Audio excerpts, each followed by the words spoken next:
Top 10 matchup. Number 7, Iowa. Number 3, Oklahoma State. Here comes Gabe Arnold, the sophomore, taking on Zack Ryder, who redshirted last year at Penn State. All of a sudden, after it was 14-0 after 3 matches, when Sergio Vega of Oklahoma State pinned Cale Peterson, an 11-3 run with 3 matches to go to keep the Hawkeyes right in it. With Oklahoma State looking to avenge their 18-16 defeat at the hands of the Hawkeyes at National Duels in Tulsa back in November. The crowd has been phenomenal tonight. Better than 12,600 on hand here. So Ryder, Westtown, New York, has not taken the mat since January 30th against Northern Iowa because of a shoulder injury. And Gabe Arnold, who has been a man of versatility, wrestling at 74, 84, and 97.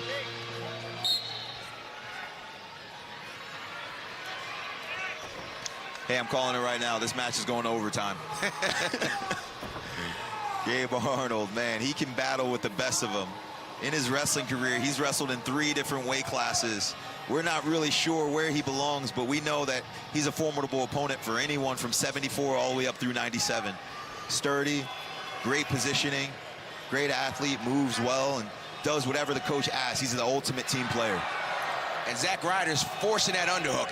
He's clubbing in and going left side underhook, and Gabe Arnold's trying to keep that elbow in to prevent that underhook. Ryder, a 4-time high school champion in New York State. Sat last year behind Carter Starachi at Penn State, a 5-time NCAA champion, and takes over for a Cowboy great, Dustin Plott, who graduated after reaching the podium 4 times.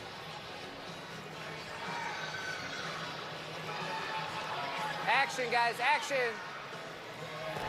Both these guys want to see when someone's going to really take a committed shot. Little half shot there by Zack Ryder. That's right, yep. And this is the first time we're seeing Zack Ryder in action since January the 30th. He came out in the All-Star Classic with a major decision over returning All-American Jackson Smith of Maryland. And we're like, man, this guy is going to be a force for everyone at the 184-pound weight class. And he's kind of settled in. He's 9-6 on the year.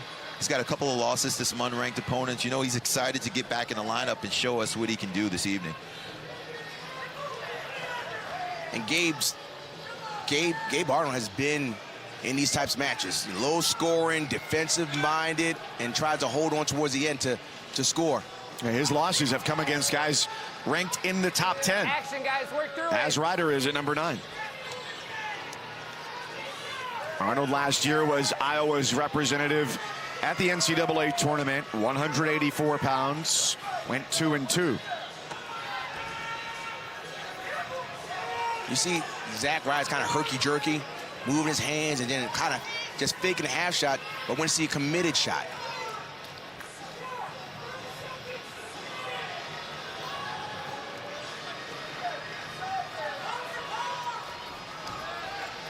And this is one of those matches where you come out and you want to be exciting, right? You want the people to watch you. And Zack Ryder is one of those guys. He wants to come out and put on a show and put points on the board, but you've also got to be extremely patient. You've got to value the time in between the scoring sequences, knowing that sometimes wrestling is just a war of attrition, finding ways to get to the collar, moving wrists, controlling ties and positions, and maybe just opening a guy up for a single sequence where you can get to a leg and get points on the board. Scoreless at the end of 1. TGL is back with 2 matches tomorrow night. Atlanta featured in both. Atlanta Drive, Boston Commons, 5 Eastern on ESPN and the app. And then LAGC against Atlanta Drive at 9 Eastern on ESPN2. 184 pounds here, no score after 1 period. Iowa down to 6 on the team score, and Gabe Arnold at 84. No Angelo Ferrari for the Hawkeyes here at this weight. And he most recently took the mat January 16th against Rocco Welsh of Penn State. Lost only 2-1, but it's also Ferrari's only defeat this year, injured after that match. So still questions as we go toward the postseason as to what this portion of the lineup will look like for Tom Brands and the Hawkeyes. One of the things that you heard the officials say was he's holding him, because so many people home said he's got to bring him down, he's not doing anything. What he was saying, Gabe Arnold was holding the hands and not trying to escape. A little sneaky way to try and get a stall call. good job by the official to say, I see what you're doing. That's right. That's a tactic, and it's really a skill, Rock, trying to stay on your feet from the rear standing position, knowing that not only can you get the stall call, but potentially an escape as well. And a heavy snap there. Look at the snap. He's starting to feel it now. Starting to wonder that time off from, oh, good circling. Center. You said that circling?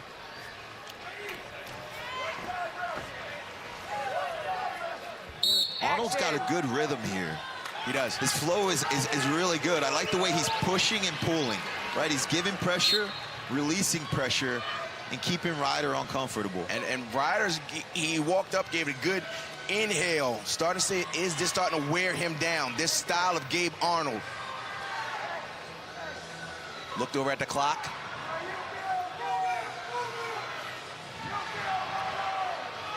They got to get out this ear to ear, go head to head. Now he's got the underhook, but good job by Gabe Arnold putting your head on the side of the underhook. Smart, fought for head position. Wisely clears out of the position. Back to the finger fight.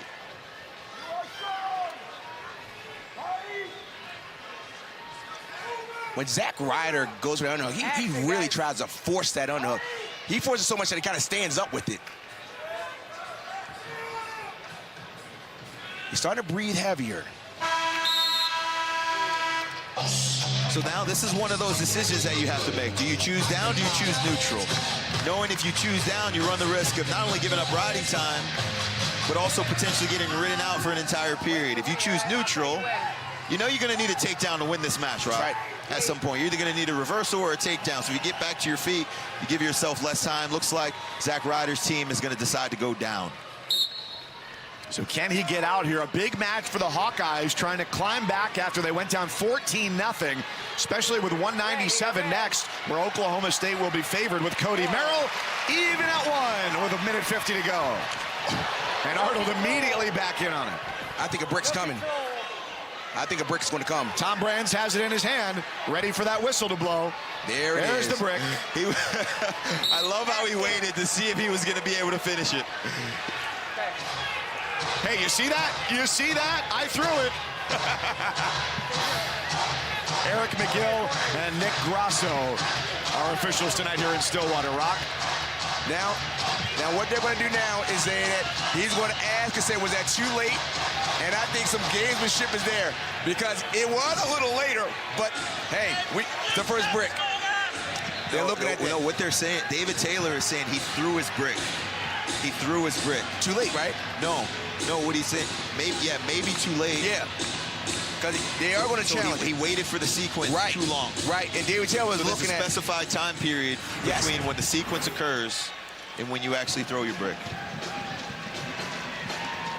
So this is when Gabe Arnold is right, but it was the underhook, and he just kind of shoved or threw that underhook over him. So he's going to force the underhook, watch him throw it by, get behind.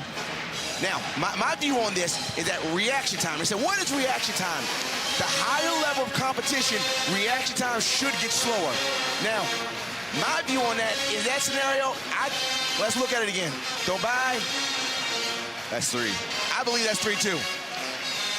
That's 3. For the split second, he had both hands down the mat. Watch it again here. He digs underhooks, shucks by, boom, there. He's all the way behind, head up behind his back, hips covered, hands on the mat. And that's the question. Reaction time is subjective, but in that scenario, I think they're going to say, that's what it is. After coach's challenge, the call on the mat is upheld. No takedown. Okay. So, Rock, you thought it was 3. What's the case for it not being 3? Reaction time. That was the case, reaction time. I thought that in that position right there, when you get to this higher level, when he posted and tried to circle in, I thought he said, I'm conceding, I'm trying to get up now. College wrestling's greatest mystery indoors. 1:30 to go, tied at 1, riding time not a factor. And Zack Ryder lives to fight another day, being aggressive right from the start. Backing, red. Wow. Gabe Arnold just looked over to the Oklahoma State corner and shrugged it off. He can't keep pushing in because if he keeps pushing with that underhook, the same thing is going to happen.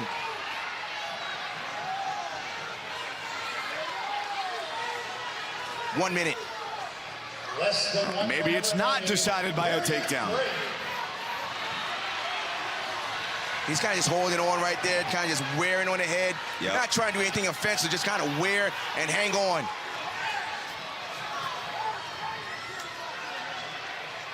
Smart. Ryder trying to open him up. Look at him. Goes back to the double collar tie.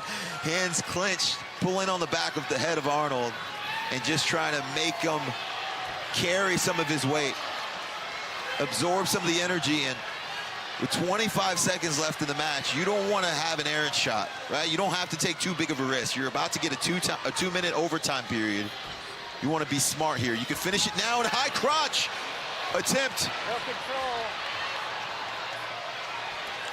He's got to work. He's got to take his time. He can't rush this. He's got to. He's only 6 seconds left. He's got to rush.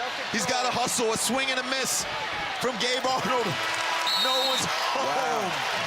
And 7 minutes ago, Jordan Burroughs said this is going to overtime. Here we go, 2-minute sudden victory. That took a lot out of both guys. We're going to see here who's got the biggest fortitude in the moment. Arnold's already got a stall warning. Gas is cheap here in Oklahoma. Who's got a bigger tank?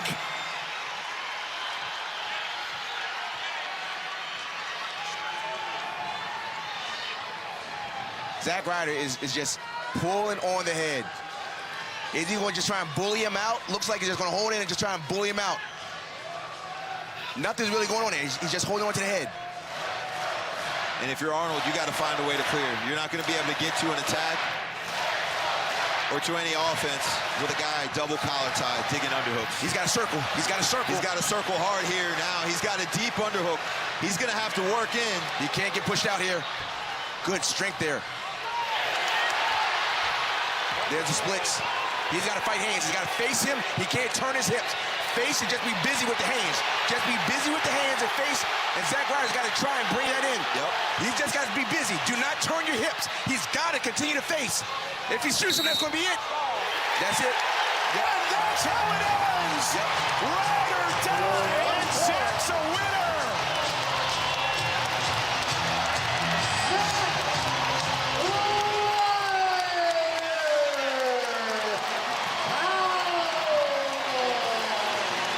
When you kick out like that, this is what happened. There was a kick out. When you kick out of bounds, what Ryder did, he chased him. So watch the kick out. He's going to turn the kick out, and he chased him right out there. Ryder's out of bounds. His foot was still in. His foot was still. Let's go back look at that. Watch. So we go right back in. He's got to struggle to get back in. And when he didn't circle back in, he kicked out, and that was it. So when you have a single and a person kicks out like that, you chase the guy. He chased him, and that was a stall call.